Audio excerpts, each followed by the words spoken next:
রাজশাহী বিশ্ববিদ্যালয় যখন আওয়ামী লীগ সরকার ক্ষমতায় ছিল তখন রাজশাহী বিশ্ববিদ্যালয়, খুলনা বিশ্ববিদ্যালয় আর চট্টগ্রাম বিশ্ববিদ্যালয় ছিল শিবিরের দখলে। ঢাকা বিশ্ববিদ্যালয়, জাহাঙ্গীরনগর বিশ্ববিদ্যালয় কিন্তু শিবিরের দখলে ছিল না। সেখানে ভিতরেই কাজ করত। সেই দুইটা নির্বাচনে যদি এককভাবে শিবিরের প্যানেল অর্জন করতে, শিবিরের প্যানেল বিজয় অর্জন করতে পারে, আমরা জোর গলায় বলতে পারি বাকি সবকটা বিশ্ববিদ্যালয় ইনশাআল্লাহ শিবিরের দখলে আসবে। যতই চক্রান্ত করো ঠেকাতে পারবা না, পারবা না, পারবা না। আর এটা ওরা বুঝতে পেরে রাজশাহী বিশ্ববিদ্যালয়ের নির্বাচন ক্যাসাল করে পিছাই দিয়েছে। রাজশাহী বিশ্ববিদ্যালয়ের একটা ছোট্ট ঘটনা বলি।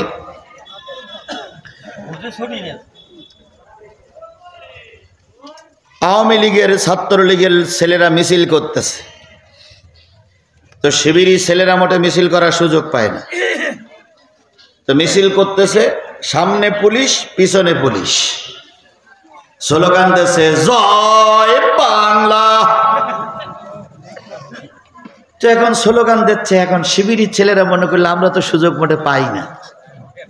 শিবিরের ছেলের একটা ক্যানেল মতন জায়গা, বেকার মতন জায়গা, ওর ভিতরে 200-300 এক জায়গায় আছে, হাতে আছে 3.5 হাতে একখান করে লাঠি। সব তখন ওই করোনার সময় মাস্ক পরা।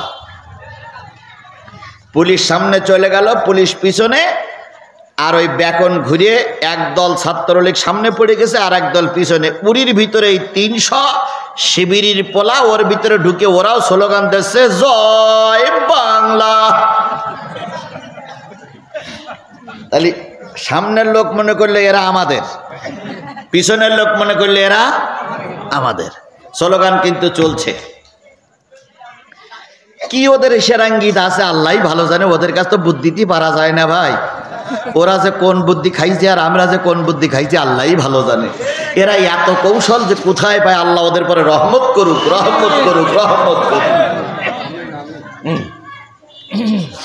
উদুইলা সাবিলি রব্বিকা বিল হিকমা, কি হিকমত যে আল্লাহ ওদের ভিতরে দিয়েছে, আল্লাহু আকবার কাবীরা। তো আরেকটা ব্যাগ পড়েছে, তো ব্যাগ পড়ে কিছু লোক সামনে আর কিছু লোক পিছনে। ওই সময় এদের কি একটা সিগন্যাল আছে, সেই সিগন্যাল বাজাইছে। এইবারে একই সঙ্গে বলতেছে নারায়ে তাকবীর, আল্লাহু আকবার বলিস, আর সেই আল্লাহু আকবারের সাথে সাথে লাঠির বাড়ি। 18টা জায়গায় কাইঠই সিঠই পড়ি আছে, 3-4টে বোধহয় জায়গায় বোল্ট, এরপরে কাইচি থই পড়ি আছে। পরের দিন সংবাদ এসলো যে জয় বাংলার ভিতরে নারায় তকবীর ঢুকলো কি করি। আমরা যারা গ্রামে গঞ্জে বলি সিংড়ার ভিতরে আলু ঢুকলো কি করি, কে এরকম একটা কথা বলি না যে সিংড়ার ভিতরে আলু ঢুকলো কি করে। পরের দিন সংবাদ আসলো জয় বাংলার ভিতরে নারায় তকবীর ঢুকলো কি করে। এটা কোন বিশ্ববিদ্যালয়? রাজশাহী বিশ্ববিদ্যালয়। রাজশাহী বিশ্ববিদ্যালয়ে মহান দুর্যোগের সময় বাতিলের কাছে আমরা ছেড়ে দেইনি, আজ তো ছেড়ে দেওয়ার প্রশ্নই ওঠে না। কথা বলে ঠিক না ঠিক? সুতরাং যে